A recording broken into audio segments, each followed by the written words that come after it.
Hello beautiful internet family, Dan here from danstube.tv, and today I have my Before You Buy the Mini 2.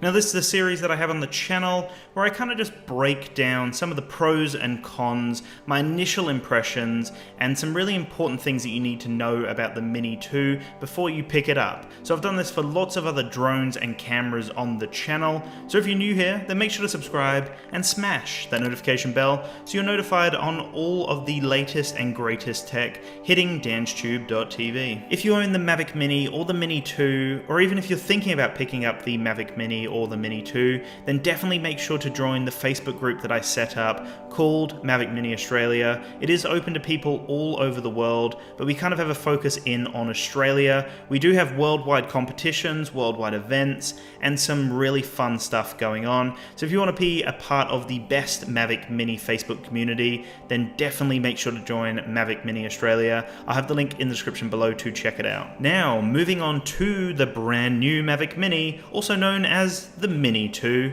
It's had a slight rebrand from the original Mavic Mini. They've removed Mavic and they've called it the Mini 2.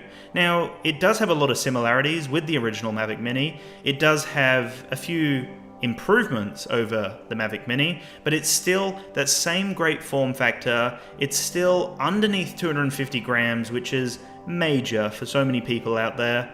And it does have a slightly improved flight time of 31 minutes. But some of the biggest things about the Mini 2 are the 10-kilometer video transmission, which is significantly better than the original Mavic Mini. It also has the same controller as the Mavic Air 2, which is kind of a unibody design where your phone just kind of sits on top in a new clamp system, which allows you to keep your phone case on. You don't have to remove your phone from the case and then slot it into the bottom section of the controller, which we've been used to for such a long time now with DJI drones.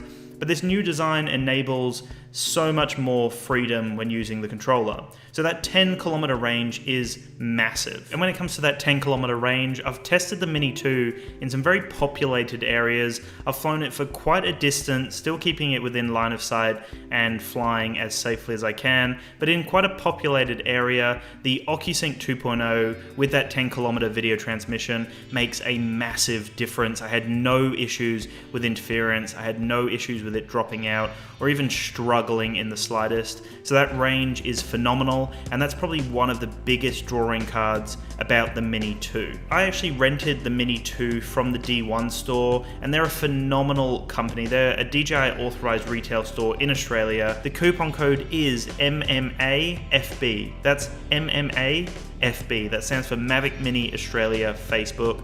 Check that out. You can save 10% on accessories, drones, and cameras. Massive deal for you guys. And if you do want to pick this drone up from either Amazon or the DJI website, then I'll have some links in the description below as well to check it out there. So you have a few different options to kind of see which one feels right to you. Now back to the Mini 2 and why this drone is such a beast. We also have a level 5 wind resistance, which is a slight improvement over the original Mavic Mini, which is crazy to me because when you actually look at the drones side by side, there aren't too many differences. They look pretty much the exact same, besides a few minor tweaks that you'll only really notice when you have both of the drones in your hands.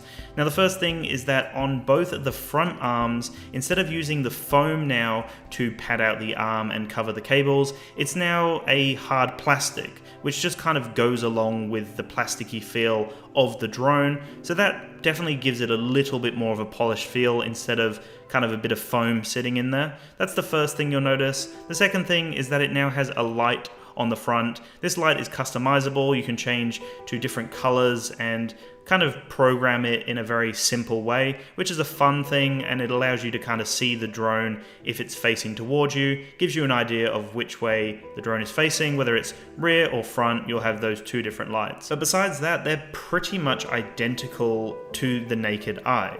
Now when it comes to the level 5 wind resistance, I did notice that the Mini 2 handled the wind a lot better. Now the Mavic Mini always impressed me. I thought it did an amazing job of handling high winds for such a lightweight portable drone, but the Mini 2 definitely controls the sky a little bit easier than its younger brother.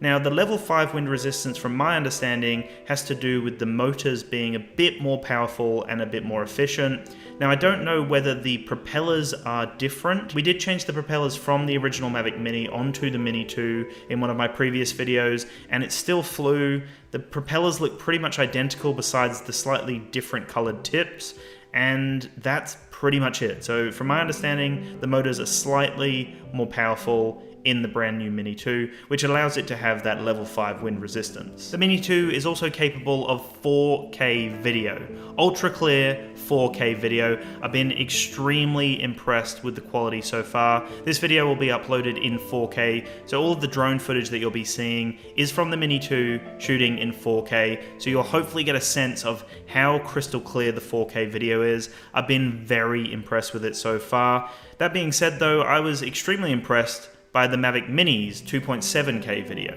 So it is a big increase from 2.7K up to 4K, but I'm impressed with both of them. So I guess this video is just kind of getting a sense of whether it's worth you upgrading from the Mavic Mini to the Mini 2. If you have some other drones, maybe this could be a really cool companion drone for traveling, or if you're brand new to the market, then this could be the perfect entry-level drone for you. I guess that's what we'll kind of cover as we go through this video, but the 4K video from the Mini 2 is phenomenal. It also allows users now to finally capture raw images, which is something that people were requesting almost on a daily basis for the Mavic Mini. They wanted it in a software update, but we got it in the Mini 2 in the form of raw capabilities and 4K video.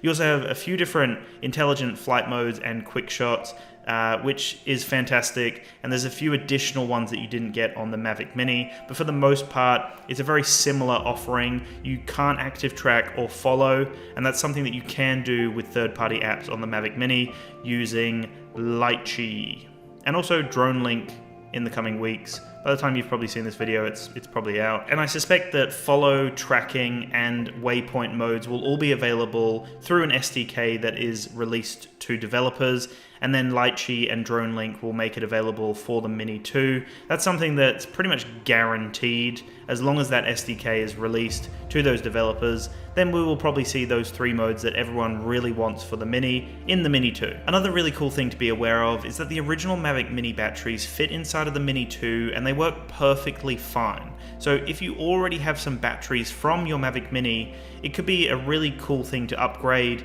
get some additional batteries, and then you will have hours of flight time. It's really cool that they've actually thought of that and allowed it to work. The Mini 2 batteries do not fit inside of the original Mavic Mini though. That's something I've tested and you can see right now, but it's cool to know that the original Mavic Mini batteries fit perfectly fine in the Mini 2. That's something they obviously would have had to think about, and something that they've accounted for to allow people to use the original Mavic Mini batteries. That's a really cool thing, and it allows people to maybe even get some cheaper batteries instead of buying the new Mini 2 batteries. Another cool feature that's only available on the Mini 2, the Mavic Mini did not have this, you get a few different zoom options. So if you're in 4K, you can zoom 2 times. If you're in 2.7K, you can zoom 3 times. And if you're in full HD or 1080p, you can zoom in 4 times. Now this is a little bit of a gimmick as the quality does drop significantly, but it's a cool feature to have nonetheless, because it allows you to potentially scout out an area, it allows you to zoom into something before you potentially fly closer to it, it gives you an idea of the landscape, and it's a cool little thing to look at, and kind of a bit of a gimmick nonetheless, but it's a bit of fun, and that's something that's exclusive to the Mini 2 and something that was not available on the original Mavic Mini. If we're to look at some of the exclusive offerings from the Mini 2 over the original Mavic Mini, there are definitely a few things here that might catch your eye. The first thing is you have RAW capabilities when you're taking photos, so that means that you have a lot more room to play with now, a lot more detail in the image, and it's a massive selling point for photographers who want to get more out of their drone. Now when it comes to the photo modes, you also get a few more modes with the Mini 2. So you get single shot and interval, which we had with the original Mavic Mini, but then you also get AEB and then the panorama modes, which you get sphere, 180 degree, and also a wide mode as well. And when it comes to the video capabilities, we mentioned the Mini 2 obviously has that 4K at 30 frames per second, but the bitrate is also 100 megabits per second over the 40 megabits per second that we had on the original Mavic Mini. So both of those are quite a big selling point for a lot of people. And then on top of that, you also get one additional quick shot mode. You get boomerang. So you get all of the original quick shot modes, you get rocket, droney, circle, helix, and then you also get boomerang as well, which is just an additional mode that some people might like. So the Mini 2 definitely is an upgrade, but when you look at some of the specs on paper, it's very similar. So the resolution on both the Mini and the Mini 2 is 4000 by 3000 pixels. It's also using the exact same sensor, so it's 1/2.3 inch sensor, so they both have effectively the same sensor and the same field of view as well. They both have a focal length of 24 millimeters and a field of view of 83 degrees. So on paper, they look very similar. It almost looks like they've kind of limited the Mavic Mini to only be able to shoot in 2.7K, and then with the new Mini 2, they've made it a 4K capable sensor. So correct me if I'm wrong, but it looks like it might just be a software limitation that stopped us from having 4K on the original Mavic Mini. But besides that, who is this drone for? Now, if you already own the Mavic Mini, then this could be a decent upgrade for you. I think it's more so kind of towards the people that want to get their first drone. This would make the most sense if you have the additional money to play with. Now, is this worth an upgrade from the original Mavic Mini? It's hard to say. It really is hard to say. If you need 4K, which for most people 2.7K and 1080p is enough for pretty much anyone who's uploading to YouTube or just sharing some of their videos on Facebook or with friends or family. It's ideal. You really don't need 4K.